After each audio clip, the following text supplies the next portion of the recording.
So in terms of the schedule, this is week 2. We're here. Homework 1 is due on Friday. Rely on your TA and your lab group for your first line of questions when you have questions. If that doesn't help, then feel free to get in touch with me over email, and I'll do what I can over email. But these first 2 homeworks really are mainly to get you using R Studio and R, and get you making graphics, and as we'll see today, manipulating data. The actual statistics part of the course will start next week. Okay, well, if there aren't, last chance for questions before I start in on this week. Yes? Is there like a section for like the answers to the exercises for the readings? The answer for the homeworks? Yes. Yeah, so a sample solution for each homework will be posted on Monday in OWL. Is that what you mean? No, I don't mean the lab. I mean in like the actual readings. At the end of sections when there's like exercises too. Is there a way to like... In like the R for data science book? Yeah. That's a good question. I don't know the answer to that. I don't know if there are exercise solutions. Yeah, let me make a note for myself and I'll check on that. Does anybody know the answer to that? Does the R for data science book have sample exercise solutions somewhere? I haven't checked. Yeah? You can find some online if you look up R for data science. Oh, like if you Google it? Yeah, okay. I'll have a look myself as well. Good question. Okay. One thing I'll say about looking at sample solutions, and even if there are sample solutions like official ones, it's true in R just like it is in Python or any other programming language. There's always multiple ways of accomplishing a task. And different people, different programmers have different conventions and preferences about how to do things. And so just because you find one solution doesn't mean it's the only correct solution. In a way, any solution that actually runs and produces the right answer is a correct solution. And different styles have different trade-offs. So don't be afraid to adopt your own style. And if for the homeworks, the sample solution I post is slightly different than yours, as long as yours accomplishes the task in a reasonable way, that's okay. And I've told the TAs they're not to grade your homeworks to be, on a standard where it has to be exactly the same as my sample solution. So just keep that in mind. Any other questions? Yeah? Last week you mentioned that R is mostly for the lab and not for the exams. Yeah. Because of these first 2 lecture slideshows have a lot of R in them. Yeah. So how are you studying that for the exams, these first 2 lectures? Yeah, so the question was about the exams, and I said last time, your R usage and skill development is mainly for the homeworks and not for the exams. So the question was,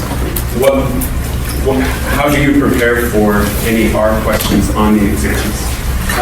The short answer is there's almost no questions on the exams that kind of specifically probe your R skills, your programming skills per se. The exams are mainly focused on the statistics aspect of it. But there are a couple, at least unless I change them. But here, if you go to the exams tab, oh, I don't know why the internet's slow on this computer. Let's go to my computer. Oh, there it goes. Exams, and then there's sample questions for the midterm exam. And I think so that first one is an example of the kind of thing I might probe in terms of your R usage. I mean, this is going to be stuff you learn about today. That's about it. I'm not going to ask you to generate R code or to debug code that I give you or choose the right code to accomplish some task. It's going to be this kind of stuff. And there's just a small handful of questions like that. Is that all? Okay. Good. Other questions? Okay. Well, let's start in today on the second part of data wrangling and visualization. Oh, no, that's not what I want. I'm going to set a timer for 55 minutes so that if I lose track of time, we'll have time for a break. 55, at the most 55 minutes. Just by the way, sometimes I do lose track of time. If ever, you're kind of feeling like, oh God, I need a break. And you get the feeling others are the same. Don't be afraid to tell me, hey, can we have a break? Or ask me. That's totally fine. I won't be offended. Okay. So today we're going to learn about this add-on package called dplyr. Last week we learned about the add-on package called ggplot2, which is aimed at producing graphics. This package called dplyr is another add-on package. You're going to have to install it once, and then you won't have to install it again. And it's focused on manipulating data that you've read into R, usually from a file. And it's stuff like selecting particular rows or manipulating the different variables by changing them or selecting them, filtering, that kind of thing. So this is not earth-shattering statistical concepts today. It's really more about low-level R skills to get you working with data and manipulating it to answer questions. All right, slides. Will this work? Yeah. So it's really true when we're doing statistics in the real world, in contrast to when you're doing it in a textbook or from textbook examples where you load in the data and it's nice and tidy and clean and just how you want it. Usually we load in data in science, certainly. The first kind of raw data we get is really messy and it's not quite what we need to actually do whatever we want to do with it, whether that's making a graph or doing statistics. So we need to clean it up and organize it before we can actually work with it. And that involves things like creating new variables that are a combination of other variables, or creating a summaries of variables like computing means or counting instances of things. Sometimes we just want to rename things because when they arrive to us in their raw data, they're named strange things that aren't human readable. We might want to reorder variables, and there's lots more that we'll see today. The dplyr package is a core package of this package that we installed last time called tidyverse. So in fact, if I said you have to install it, I was lying, you don't. If you've installed tidyverse, it already comes with dplyr. And just like ggplot was kind of like a grammar of graphics, dplyr is kind of like a grammar of data manipulation. And so today we're going to look at these 5 different dplyr commands and what they do and how to use them. And you can think of them as verbs. They're actions that you take on a data set, on a data frame or a tibble. When I say data frame or tibble, I'm usually referring to the same thing. So we'll look at filter, arrange, select, mutate. That one sounds cool, but it's not really mutate. And summarize. So to illustrate this today, we're going to use this data set called NYC Flights 13. I believe it's included in the tidyverse package. Is that true? There we go, library tidyverse.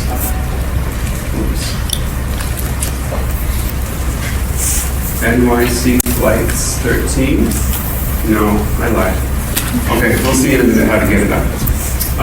It's a data set that lists all flights that departed from New York City area airports in 2013 to destinations in the US, Puerto Rico, and the American Virgin Islands. 33,776 flights in total are listed in this data table, so it's kind of a medium-sized data set. Well, in the old days that would be medium-sized. I guess today, in the era of big data, it's nowhere near big. It actually contains 5 separate data tables listed here, but we're just going to today use this first one called flights. We're not going to use the one that involves weather or different aircraft or that sort of thing. So yeah, this is how to get it. You have to install it. Install.packages, so let's do that. Install.packages NYC Lights 13. No, I may have already installed it. No, I didn't. Okay, good. So it goes and downloads it from the internet and puts it on your computer, and then it's there. Then to actually use it, you have to say library NYC Flights 13.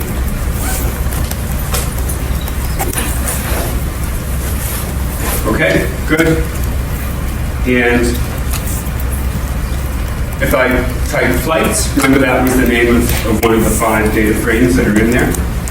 Flights, it shows me the first 10 rows of that 37,000 and something row data frame. So each row is a different flight that occurred in 2013, and each column is a different variable that stores information about each of those flights. The year of the flight, the month from 1 to 12, the day of the flight, the departure time, the scheduled departure time. So by comparing those two, you can see how many were late or early and by how much. That's what this departure delay is. Arrival time, scheduled arrival time, and 11 other ones that aren't listed here.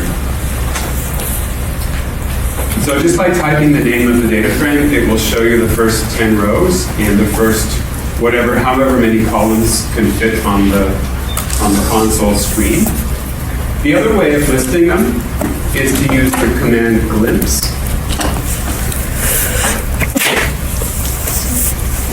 That just shows them in the other orientation with columns down the bottom, down the side here, and then the first, I don't know, however many rows plotted horizontally. That's a nice way of looking at it because it will show you all of the columns of the data frame, not just however many will fit on the screen. You're usually interested in seeing all the columns and some of the data rather than all of the, all of the data and some of the columns. And so you can see for each flight now is listed vertically here, and there's all sorts of information about each flight, in addition to its departure and arrival time, the origin airport, the destination airport. So these 3-letter codes are codes for airports. They all originated from the New York area airport. That's Newark, LaGuardia, JFK. And their destination could be anywhere in the US or Puerto Rico or the Virgin Islands. The distance, I think that's in miles, maybe nautical miles, and the duration of the flight. So lots of cool information to look at. I guess it's old now, it's more than 10 years old, 2013. Notice next to each variable name, there's a 3-letter code in triangular brackets. int, dbl, chr. So this tells you what the variable type is. So each variable in R can have a type.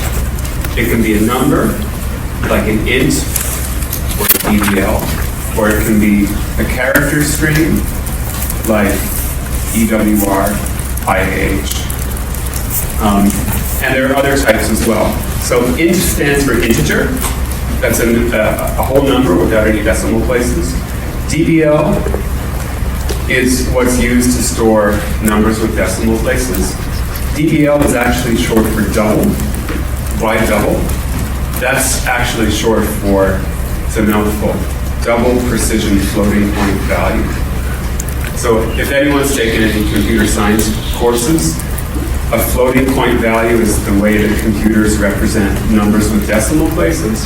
And double precision just means that it uses double the usual amount of bytes of the computer's memory to represent that number. You don't need to know that. It's a number with decimal places. CHR is a character vector, or a character string, it's sometimes called. That means it can be basically any key you press on your keyboard. A letter, a number, a symbol. It can store anything that you type, basically. And DTTM is called a date time. and it's a date plus a time, and R stores those in a special format that makes them really easy to manipulate.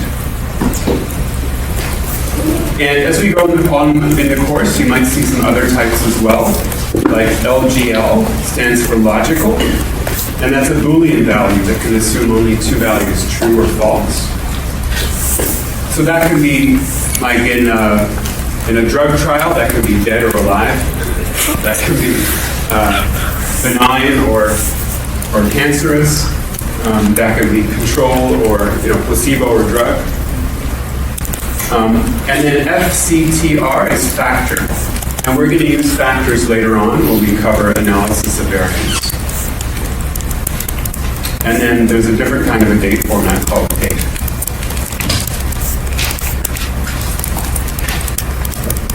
Okay, so let's look at some of these basic verbs. There's 5 of them. Filter is what you use when you want to pick a subset of observations, a subset of rows from your data table. Like, let's say we wanted to pick only the flights that originated from LaGuardia and not the other ones. Then we will be selecting rows according to some criterion. Arrange is the verb you use to reorder the rows. Like, that's kind of like the sort command in Microsoft Excel when you want to sort the rows by some criterion, or just rearrange them in some custom way. Select is what you use to pick particular columns, particular variables. So filter will pick rows, select will pick variables, columns. Mutate is what we'll use when we want to create new variables, new columns from the existing data. Like if it's there already, the departure delay, but if we wanted to create that variable by subtracting scheduled departure time from departure time, then we would use mutate to create the new variable.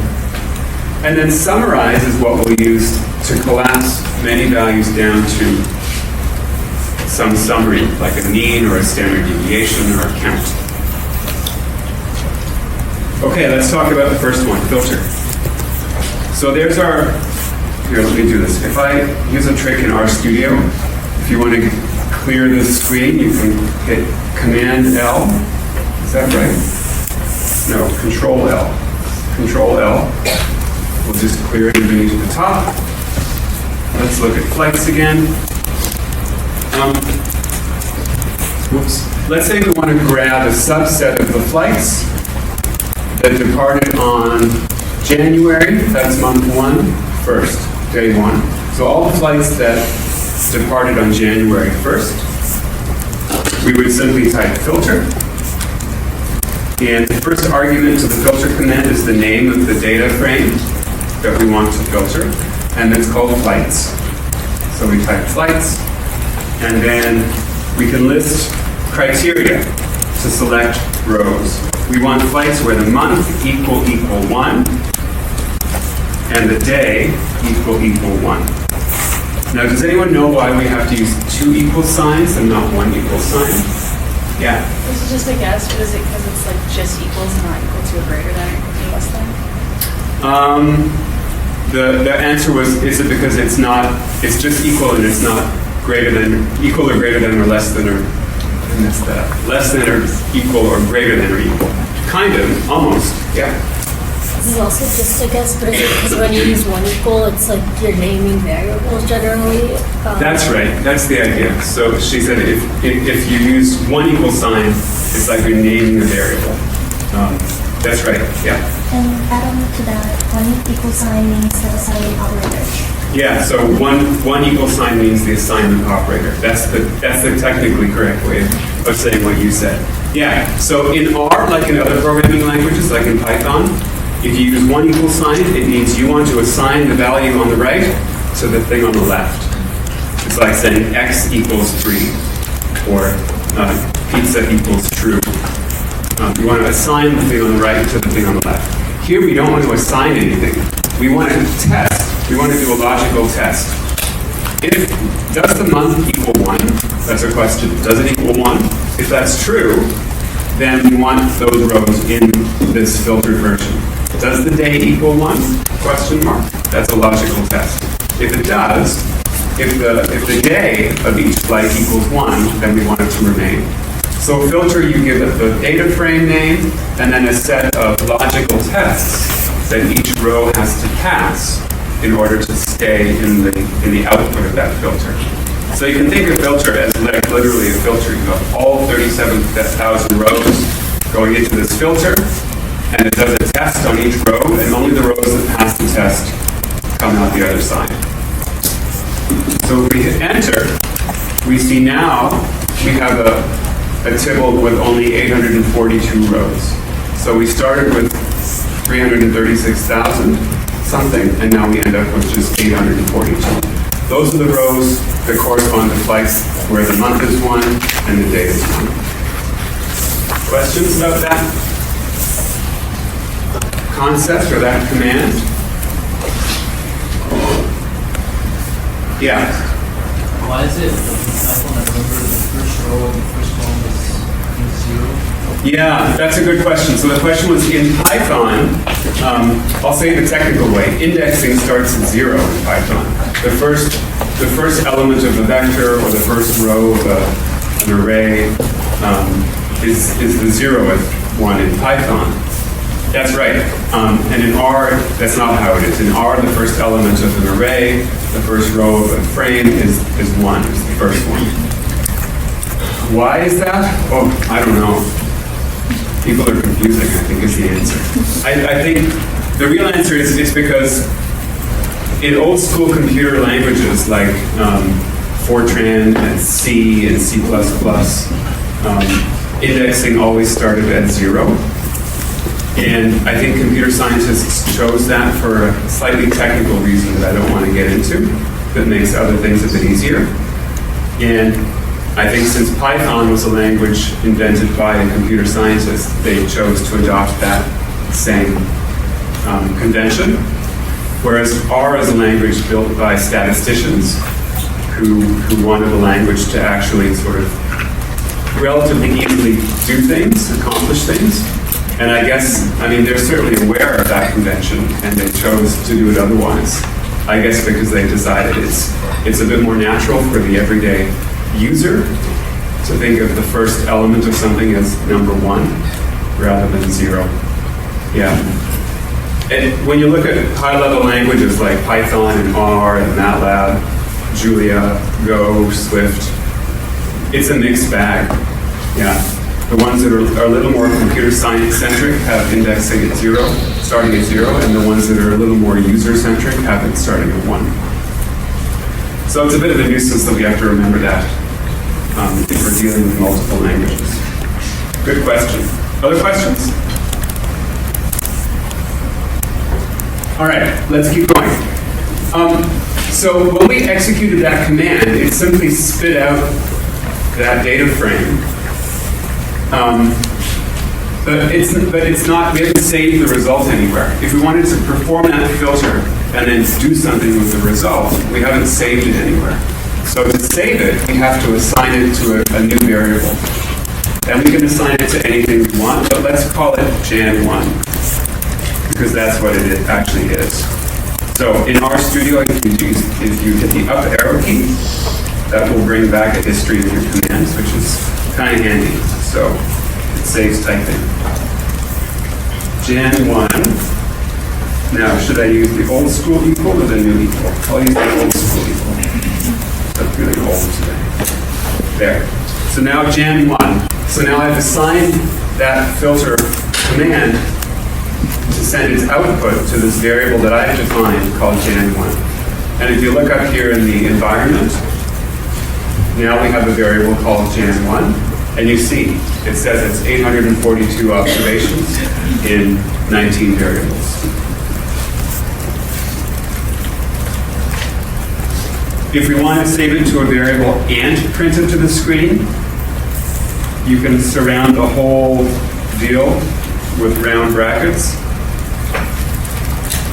And that saves it to a variable and prints the result to the screen. I don't know when you would actually want to do that necessarily, but just in case you see that, out there in the world, that's what it does. Yeah, So just a question going back to, I think when we were talking about equal signs. equal signs, Remember yeah. how we mentioned the idea how the equal sign is usually like used to like define, assign a value to a variable. So Yeah. in that case, what's the difference between what we're using here, that arrow thingy, versus the equal sign? Right, so what's the difference between this arrow thingy and an equal sign? Did I talk about this last time? I forget. I didn't. Okay, you know what? I talked about it in my other class yesterday. I know. Okay, sorry about that. Yeah, so R started as a open source free copy of another language called S, if you can believe it. And S was a commercial program, kind of like SPSS. S was a commercial programming language built for statisticians. That's why it was called S, statistics. And in this weird language S, instead of using an equal sign, they used this less than sign and a dash. They used that combination of two characters, less than sign and a dash, to indicate variable assignment. And I think they did it because it's kind of natural. Because what it means is it means that this right-hand thing is being sent into that left-hand thing. It's like literally an arrow. So it kind of visually indicates what's happening. I want this thing to be put into that thing. That was the case in R, because R was meant to be a free copy of S. And for the first few years of R's existence, that was what you had to do. And then people started complaining, I have to type 2 keys on my keyboard instead of just typing 1 for an equal sign. There was a lot of whining. And so in some new version of R, I don't know how long ago, the R inventors were like, okay, fine. You can use an equal sign also if you want to. So nowadays, you can either use the old school less than dash for variable assignment, or you can use one equal sign. That was a long-winded answer, but it's a fun answer. Yeah, so if I do this, equal, that works also. So if you go around searching for R code on the internet, or someone gives you R code and it's old, or if they're old school, you might see that less than dash instead of an equal sign. Either one works. I think in the course, I probably have a mixture of the two.